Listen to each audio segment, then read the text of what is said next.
I'll hand this over to my son, if you wouldn't mind. Not at all. If he could be next. William, welcome. Hello. You'll have to excuse me because I was not as prepared as I probably should have been for this.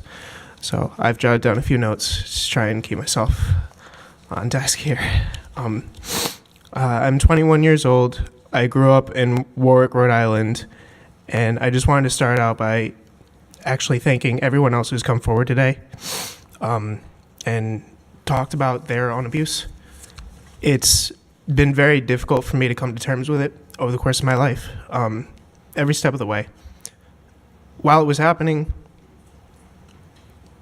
14 years down the road, standing in the parking lot today, I thought of a half a dozen excuses to drive away, to get as far away from here as possible.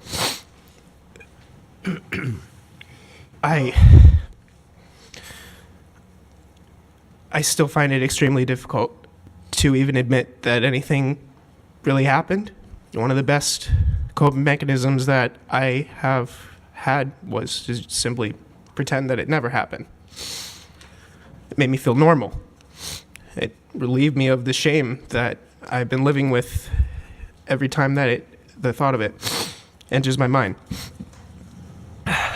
So I just wanted to thank everyone else who has come forward. It gave me the courage to be able to sit here and not to run out that door every 5-10 minutes that passed that we've been sitting here. Okay. I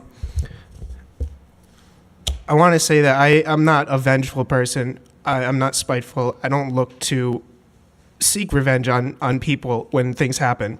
When I was 12 years old, a boy who didn't like me very much and had difficulties with me threw a rock at my face and knocked out one of my teeth.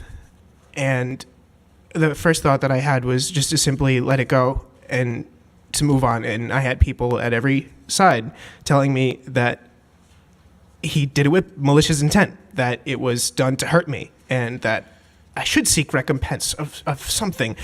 And it's just not the kind of person that I am. So I'm not coming here specifically with the purpose of getting revenge, but rather for the protection of people like me and kids like me that have these similar situations and are too scared to come forward or think that absolutely nothing is going to be done and that their voice would not be heard, even if they did come forward. Okay. While it was happening, I felt shame.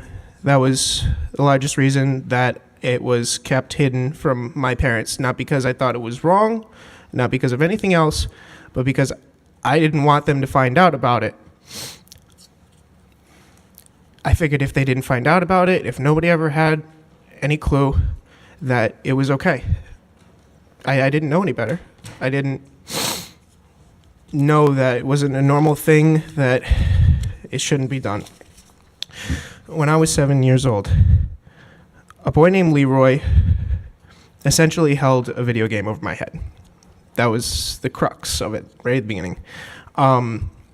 It was first his acceptance as a friend, as a kid. I wasn't the most popular kid as a very small child.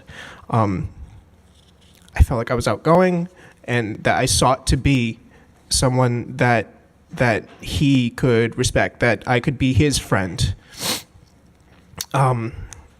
He often told me that if I were to ever say anything about it to anyone, that I could no longer play his video game and that everyone would hate me, including him. And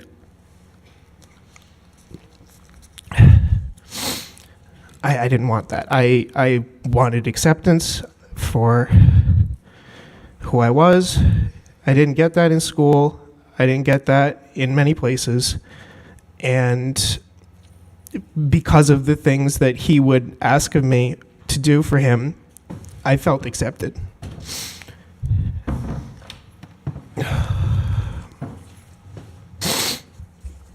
I heard about this bill from my father just last week, and I remembered thinking about the Pope on TV coming forward and recognizing that there was a problem, not really pointing out any sort of process for what is to be done in the future as to fixing it. And I knew that I needed to come forward and that it was absolutely time for me to say something for the first time to the public. And that's that something needs to absolutely be done for the people protecting these predators.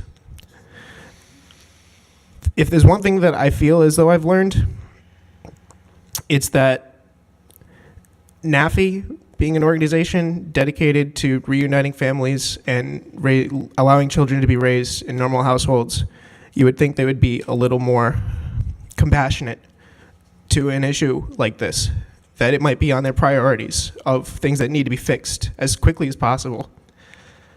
And even when I can't remember how old I was when my dad went into this room, but after that, the only thing that I knew for sure was that nothing had been done, that there was no follow-up, that it continued to be an issue.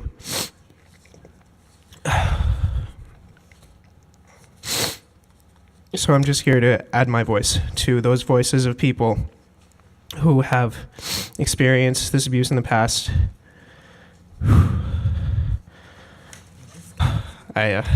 Sorry, I had